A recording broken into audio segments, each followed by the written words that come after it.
أعوذ بالله من الشيطان الرجيم.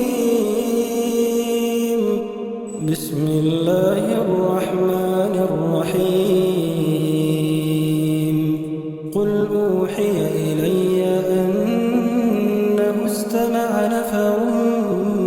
من الجن فقالوا إنا سمعنا قرآنا عجبا يهدي إلى الرشد فآمنا به ولن نشرك بربنا أحدا وأنه تعالى جد ربنا ما اتخذ صاحبة ولا ولدا وأنه كان يقول سفيهنا على الله شططا وأنا ظننا أن لن تقول الإنس والجن على الله كذبا وأنه كان رجال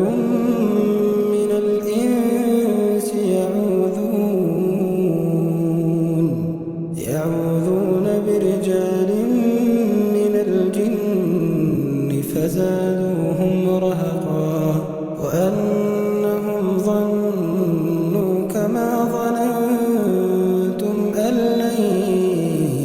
يبعث الله أحدا وأنا لمسنا السماء فوجدناها ملئت حرسا شديدا وشهبا